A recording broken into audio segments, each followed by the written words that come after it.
I'm Elizabeth K. Wine, the founder and executive director of Music Export Memphis, and this is the Export 101 podcast with Talibah Safiya. Yay. Welcome. Thank you for having me. I'm so excited for this conversation because we have so much ground to cover. And I think that your story, to me, of the work that you've done building audiences outside of the city is really interesting. And you've taken a lot of different approaches and you've made the most of a lot of opportunities you've had. So I'm pumped to dig in. I want to start with kind of your coming home story, though. Yeah. So you are from Memphis, but you lived in New York for a while.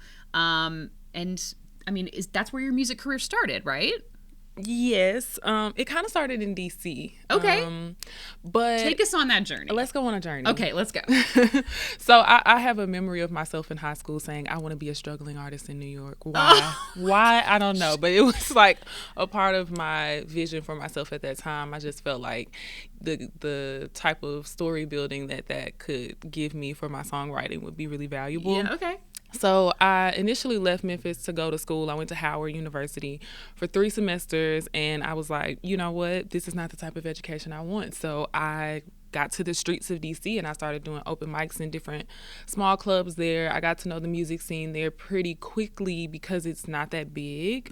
There's only like a couple of streets where folks perform in DC. And so once I kind of got my feet wet there, I was like, I want something bigger. I want something more challenging. And that's what led me to overnight moving to New York with nothing but like a tote bag. And I found myself in Epic Records, like they had a studio space in Quad in Manhattan, and a friend of mine was a intern with them, so he would let me come record at the studio, and I did that a couple of times, and I was like, wow, I can see myself planted and doing this here. Yeah. Long story medium, I started writing a lot in New York, started collaborating with musicians from Berkeley and just people who were figuring it out along the way like myself. And I learned so much about songwriting, but also just how to be okay with the type of musician I am, being somebody who's a singer and a writer, but not necessarily playing an instrument. They really helped to validate me, and they were so excited about me being from Memphis, which is something that I feel like a lot of us who are from here and the folks who haven't left sometimes don't have that type of pride. I think sometimes it takes you leaving and seeing how other people view the city to really 100%. understand what we have to offer.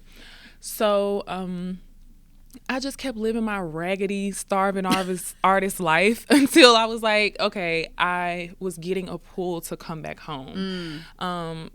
As many folks know, my husband Bertram has been a big part of just my music career in Memphis in general. And I had a situation go down. I called him and he was like, I'm about to buy you a ticket, come home. We drove from Nashville to Memphis, and on that trip, he kind of sold the city to me again. He was like, just stay here for a while and let's be together. And I was like, all right, shit. Can I curse? Yeah, sure. Okay. And it's sweet because you're married now. Right. So it worked out. It all worked out. It worked out well. But he was the one who brought me home from my first shows. He started bringing me home in like 2015, 16, and I started feeling like the energy here was expanding in a way that we were starting to speak the same language, me and the rest of the Memphis community. I think for a time, our kind of open mic community was really focused on like covers and stuff. And me starting to see that folks were writing and appreciated original music made me really attracted to coming back home. And so because of family and because I needed to be grounded, New York wasn't giving me the type of committed community that didn't need a reason to love me that I was able to get when I came home. Like my friends here love me for no reason, you know. The Memphis community here embraced me for no reason. It's not just based on a status or like what I'm up to, and I needed that type of embrace, and I was feeling the energy, so I was like, I really want to be a part of what's happening in the city, and so I planted myself back home. We're so glad you did. Me too. We're so glad you did. Okay, so I want to talk about touring, of course. And let's go back several years to a little something called Deepwater Sound. This was a really cool, like, sort of bespoke tour experience that you built, you and Bertram. And so I want to talk about that. I want to talk about, first of all, just give us, talk about the concept and kind of what you had envisioned for it. And I think that what's interesting about this to me, particularly for the artists who are watching, is this is a totally different approach to touring and to building audiences in new markets. Yeah. You weren't just reaching out to venues and trying to book a show. You were really trying to build an experience. And I know that had to come with a lot of challenges too. So, like what would you do differently maybe if you had to go back? But let's start with just talk about Deepwater Sound. What did you want that to be, and what was it? Okay, so in 2019 is when we started playing in Deepwater Sound. It was really Bertram's idea. He's been in the event planning space a lot more than me, or he had been at that point in the event planning space more than me. And I really thrive in intimate spaces. Yeah. In a small crowd, you're going to see my heart very clearly, and we can really have an opportunity to connect. He noticed that, and the first thing that happened was we had a show at the Memphis Music Mansion, and we had a pretty strategic invite list that included some folks from Memphis Travel. You and I had started working together probably a few months before that, with the Pure Memphis series at Old Dominic. So we invited those folks. We invited Memphis Travel. We invited David from MBI. And just other interesting people in the city. Gave them a great show and we were ready to make a pitch afterwards. Yeah. And we were able to get some city support because, of course, one of Memphis's big things on branding ourselves as attractive to other places is centered around music. And so we were able to prove a concept in that space. And then we proved it again in Nashville, just showing that we can bring a crowd in different cities, in which y'all supported us on that one as well when we went to Nashville, and we took Black Cream with us, and we had a nice crowd, and y'all invited some people. Music Export Memphis invited some press folks to join us. We got some support from Old Dominic to get some spirits in the space, and a lot of those people didn't even know who I was, but because we were able to provide such a unique experience, people talked about it. People wanted to come back again. And if I talk about the way I've built an audience on two different forms of my art. One of them being myself as a jewelry designer and the other one being myself as a musician. So in order to get crowds in some of the cities, I would email my customers in that city that were Pretty Bull customers. Yeah. Or bloggers that I was building relationships with, and I would offer them that I would give them a piece when they come to the show. And so I had like a paperless post where I was sending out strategic invites and, of course, posting it on social media to have people that were already organic fans to come with us. And you helped bring some people into the space with Music Export Memphis to have us have a little bit of press. And thankfully, Old Dominic and MBI and tourism helped us to make it happen in each city, helped us with travel, helped us to pay the musicians, and you helped to provide us with some openers so that we could really have a Memphis story going on. And so we were able to do 10 cities, which was very successful. Most of the shows were sold out, and some of those people I have been able to build relationships with over time, and definitely it expanded my audience. Now, those are the good parts. Some of the other things are that I'm such an artist. Bertram is an artist as well. Financially, we weren't super organized. So that was something that was kind of challenging. Also, we were doing a lot of it ourselves that it might have served us to get some assistance from some other folks. I feel like some people might have wanted to go just for the experience, hop in a Sprinter van, like that could be really cool. We also made the mistake of booking a couple places. We booked a lot of Airbnbs. We booked a couple of them that had strict no event policies that we found out later because I don't know, at that time, I guess we had to dig a little deeper to find out who wouldn't allow events. We spent a lot of money on one of the Airbnbs in Atlanta and then found out we couldn't have the event there. But one of our strategies was to perform at the space where we were staying so we could save a little bit of money. Right. And at the end of the day, you know, we're sleeping there anyway, so we invite some folks for a show. You know, it's cool. We're killing two birds with one stone, if you will. So those were some mistakes that weren't the best. We worked with different musicians in every city. Yeah. Which was a strategy to not have to take people with us everywhere, but it was also challenging because we were kind of given a different show and meeting musicians in each city. And some of them were really great and some of them were okay. Yeah. So that was a challenge that we dealt with as well. And I think now we would just work to have a financial plan in advance, know exactly who we want to take, make the show smaller if we need to make it smaller. We know that technology can help fill in some of the gaps so that the music can feel the same, and make sure that we say, this is exactly who we're going to take, this is how much it's going to cost to be able to do this, and make sure that we have what we need to give the same show every night. And then the last thing I would say I definitely had room for growth for at the time is follow-up with the folks who I met in those different cities. Definitely some follow-up would have been smart. I was dealing with versions of shame at the time for how I was really just trying to make it happen and get done with the tour, and didn't really think about reaching out to people. By the time I was done, I was like, oh my God, I made it. And then 2020 happened literally right after. So my social skills were not that high. But I actually have met people that I ended up working with now. Brandon Diener, who's an expat, if you will. He lives in LA, but reps Memphis hard. He's a visual artist, but also a producer and musician. He's helping produce my current album, and I met him on the tour in my LA stop, and that's a great relationship that I have. Met some musicians that I worked with multiple times since, and I find out later sometimes how many people actually have stuck with me along the way that I didn't know about at the time. They'll reach out to me now, or I'll meet them in other cities, and it really blessed me. Okay, my last mistake, because this mistake list is kind of long, but I didn't really have any music out at the time. I had music on SoundCloud, and I had Middle of the Night out. Yeah.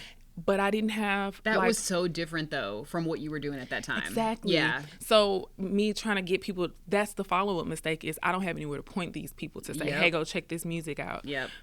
So I would say that's definitely an opportunity for growth for me. So if I had a tour now, you know... Yeah, there's so much bigger things that we're able to do with this, the tour that we're planning for the coming album, because now I can say, hey, go listen to what I've done, but also this album is coming out before we go on the road. So there's so much in there. Like it's you have to have that follow-up. There has to be like a call to action for people. What do you want them to do, right? Absolutely. And there has to be, you know, I talk to artists a lot about what's your plan to go back to that city. You know, you do have to know how you're going to reconnect with that audience, even if you can't get back there soon, but how are you going to connect with them? Yeah. And thankfully, like, people obviously have stuck with you, even though you didn't have some of those strategies in place. But like, I think there's like so much to learn from that. Definitely. Well, one of the things that does help is that I'm pretty personable when I'm talking to people. If they send me a message, we can have a real full conversation. Yeah.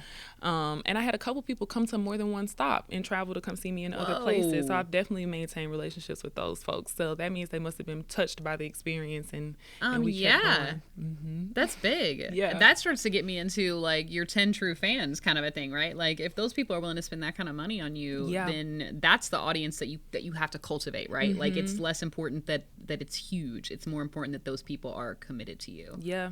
And that they feel appreciated. I feel like that's really important, like giving them access to things that other folks don't have access to quite yet, reaching out to them and personally inviting them to shows, letting them know, hey, I'm coming to your city, remembering what city they're in. And that isn't just about memory, because some folks might say, I don't remember these people, or I don't remember what city they live in. If you had a chart, you might be able to list their names, list where they're from, when you remember seeing them last, making sure that you are intentional about reaching out to them. It's not just being nice, but it's being strategic as well. 100%. Being smart. Yeah. Oh, that's big. Like keeping track of those people, and those are going to be your super fans. And then you absolutely want to be able to remember those details, right? Like that's huge. That's huge. So this feels really connected to me to kind of the next like phase or topic of conversation around your career that I want to go into, which is you have had some really cool opportunities recently. First of all, the story starts in Miami, where you traveled with Tone last December. It was December, right? Yeah, Yes. it was December. Great time to go to Miami. I'm just realizing. Honestly, it was amazing. That was good. That was good. So you went to Miami with Tone in December. Music Export Memphis was lucky enough to be able to partner with Tone on that, and we helped to send all the musicians down. But you made some magic things happen out of that, and a lot has happened since then. And I want you to kind of take us through, like, what has happened since you were in Miami. Well, we went to Miami for Art Basel, and Tone was collaborating with END, which is a Houston-based Black artist cohort. And we had some cool kids that were in the space with us.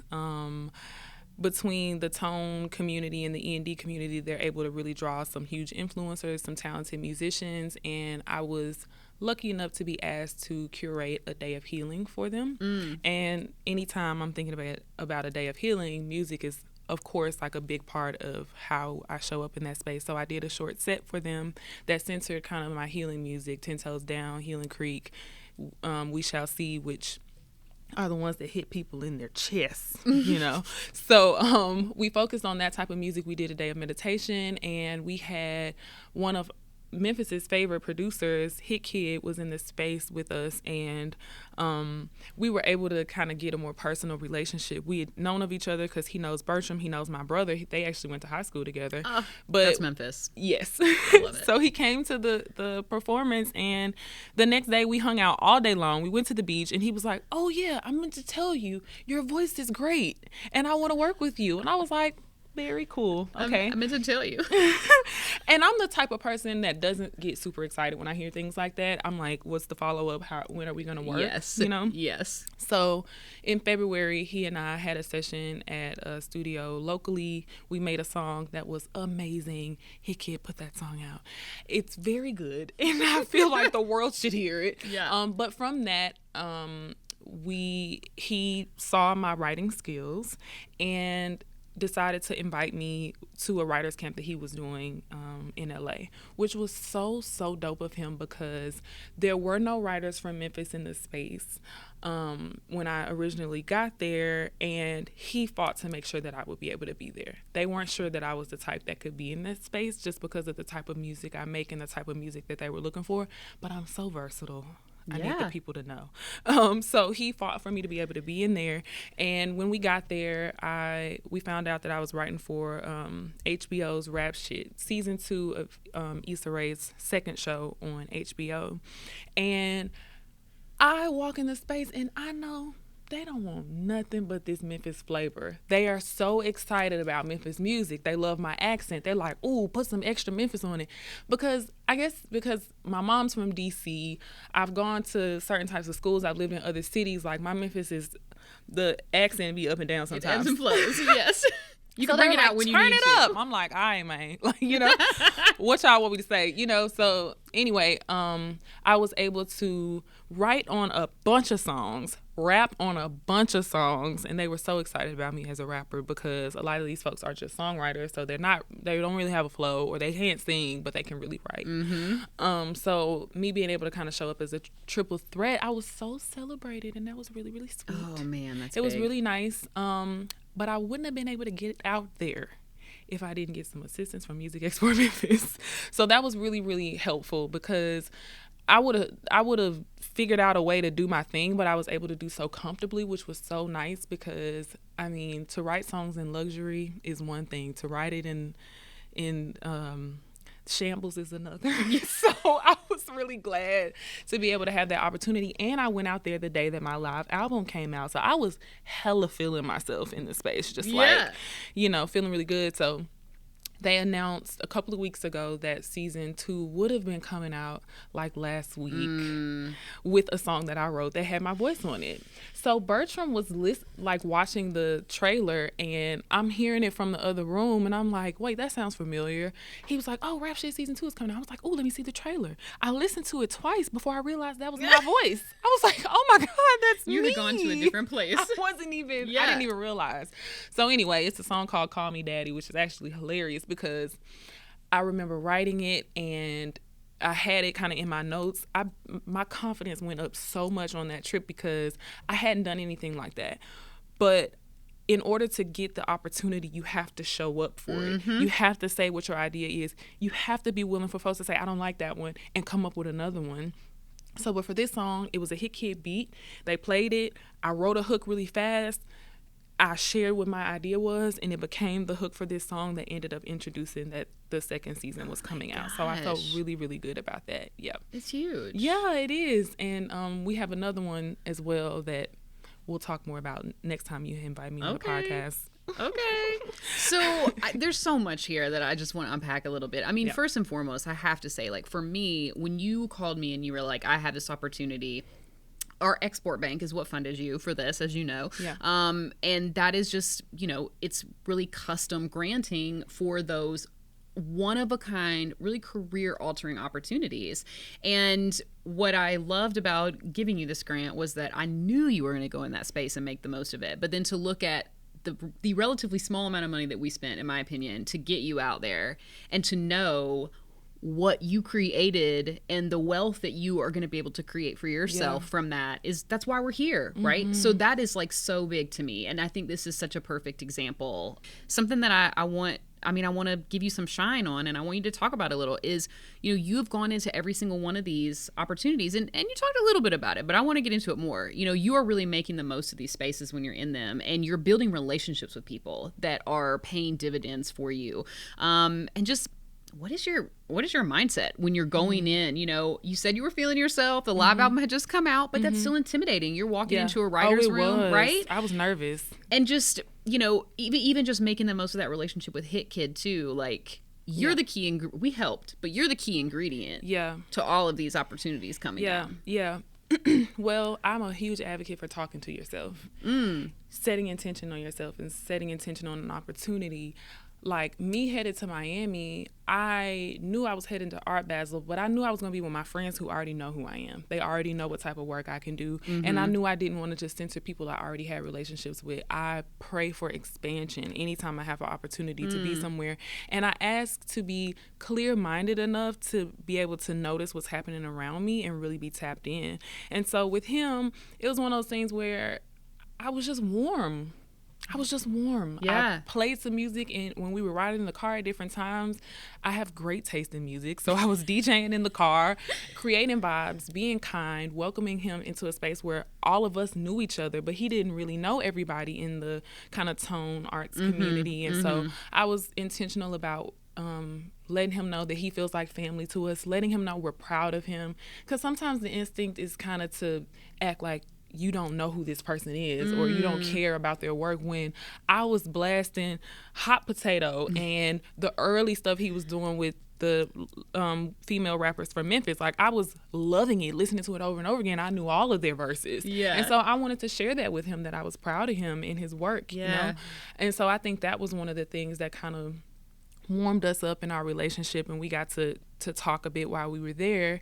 But also showing up to the writing session that I was invited to, recognizing that this isn't casual. Like, every day is a massive opportunity, and you want to show up as your best. So I have like random rhymes in my phone, like, that can help me to easily be able to expand when it's time to show up for an opportunity. Oh, I love that. Because even if I only had one line when I got there, I still get a writer's credit on the song. That's right. So, I could be in a space which I'm never off. But if I happen to be off one day, I got some lines already ready that are in my phone that I can bring up. So when we went to write for this song, once again, on my way there, I was able to speak to myself and know that I was going to show up as my best, know that I was ready to meet the moment, know that I was already prepared, because I've been writing for many years. I'm always listening to music. I'm always paying attention. And so I was ready for the moment when it arrived, and I killed it. I did a great job. I was able to take That's right. the advice I was given with a grain of salt. I think that's a really important thing. If somebody has constructive criticism for you, to not get in your feelings and feel like I can't meet this moment, know that you can and do it, So people really, really appreciate that type of showing up. And then in the writers camp, it's 25, 30 writers, and most of the people who were on radio camp, they knew a lot of them because they chose them. They didn't choose me. Yeah. Hit Kid chose me. So I was in there kind of not knowing anyone, feeling a little awkward, but knowing that my work would speak for itself. And that's exactly what it did. Yeah. And I started writing very early. I made some relationships. I was kind to the people that were around me, but also it was a warm room as well. So that was very helpful. And I even asked for that. One of my biggest prayers, one of my favorite prayers is I'm going to be well received when I arrive. And it works so well. And I think, when we think about prayer, it's open to anybody, or however you want to speak. Part of it is just literally praying to yourself, for yourself, over yourself. And I think it really helps you to feel powerful when you walk in a room. And so I did my very best. I was true to who I am. When I was asked to do things that were not true to me, I said no. And when I was asked to do things that are true to me, I was like, hell yeah, I'm going to do my very best. And that's what I did.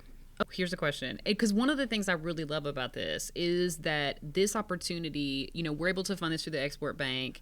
You were obviously repping Memphis so hard while you were there. We love that. But I love that this is connected to ongoing income for you, because this is writing credits, right? Yeah. So can you just talk a little bit? You don't have to get too specific, but just, I really want people to, especially folks that may not understand that space at all, just to get a little bit of an understanding of what one writer's room like this can do for you from an intellectual property perspective. Oh, yeah. So anything that you write on, you own a piece of. Yep. So that's really important to make sure you're working with people that understand and respect that.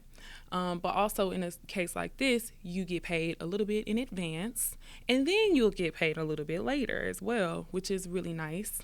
In these particular situations, you get paid a certain amount if you just wrote on the song, and you get paid a little bit more if you wrote and performed on the song. So that was also one of my goals, that if I wrote something and they said, who's going to perform this, even if I had 1 or 2 lines in it, I'm like, I'll perform it. Yeah. Because that would increase the likelihood that my voice would be on the track, which a lot of times people don't even give a damn who wrote the track, because they're not interested in the credits so much, but they do care about the voice and the flow that they hear. And so that was definitely an important strategy for me. And different camps pay different amounts of money, but from the first camp that I went to, that check was decent, but the second one was way better. So that was lovely. Yeah.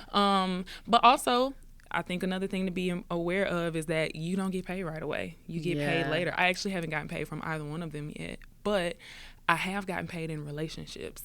I've built some relationships with some writers that are everywhere, and they really respect my work, and they really love me, and I can call them and ask them for some advice. This and that is happening. Do you have any ideas? And they've been very, very generous with showing me what they know. That's big.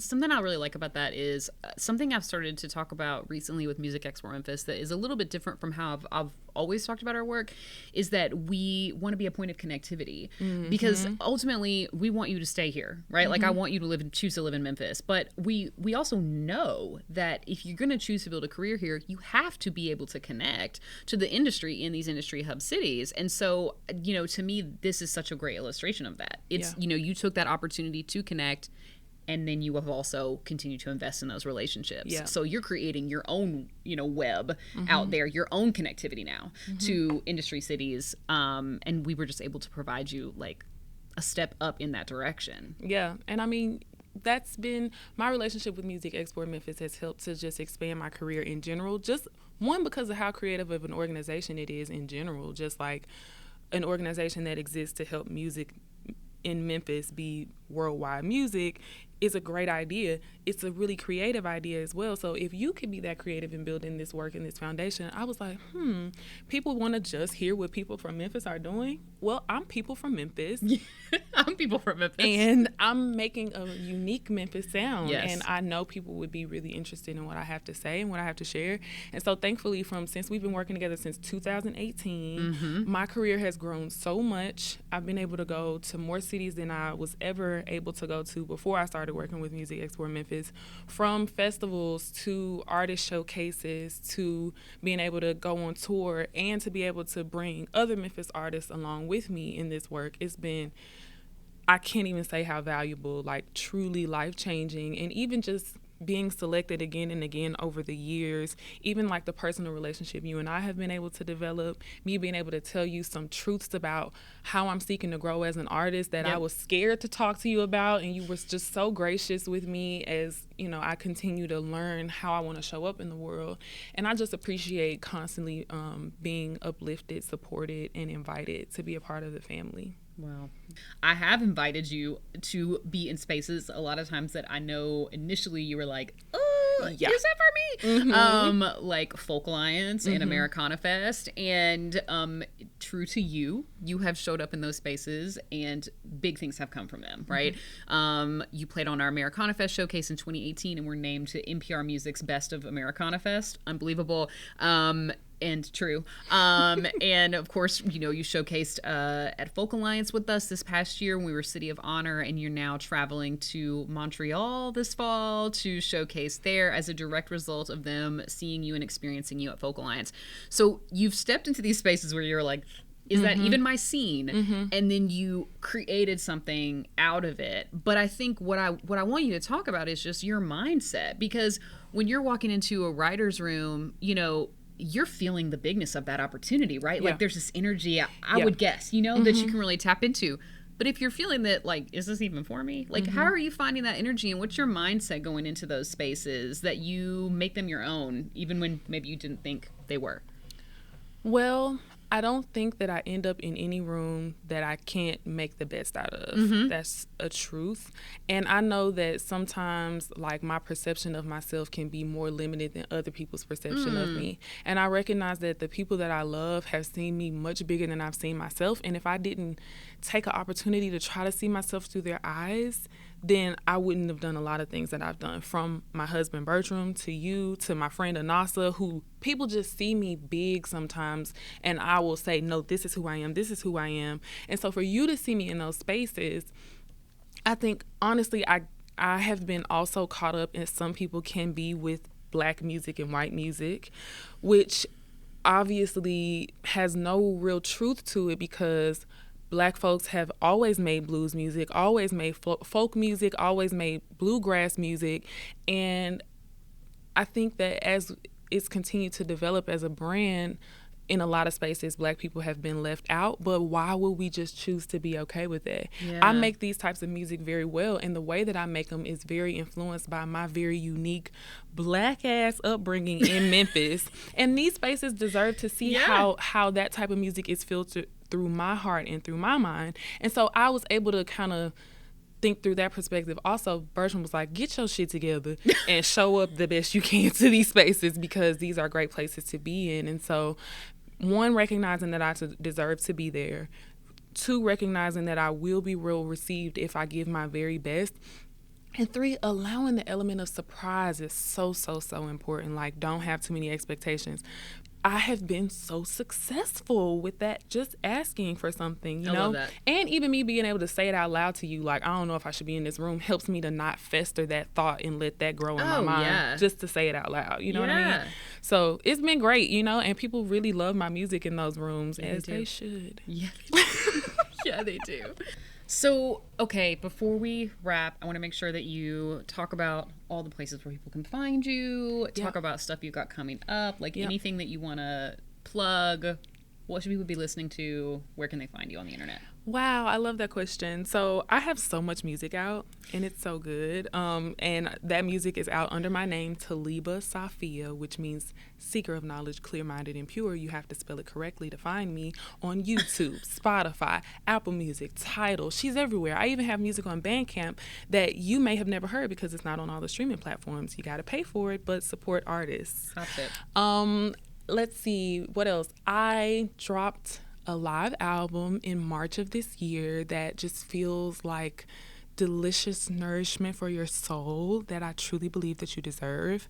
And I'm coming out with another album. Well, it's not an album, it's an EP before the year is out, called Should I say what it's called? Yes. It's called Black Magic, and it's so good. I've been in residency with the University of Memphis' High Water Records, and they let me sample some of those songs for this project. It's featuring Madam Frankie, Ante, and I'm working with Brandon Diener, who made a couple of the beats, and we're working at Ari Morris's studio, Edge Recording. It's such a great project. I'm so excited about it. The musicians that are working with me are incredible. They gave their all, and I'm so proud of them. So please stream that over and over and over and over again, and you will be blessed.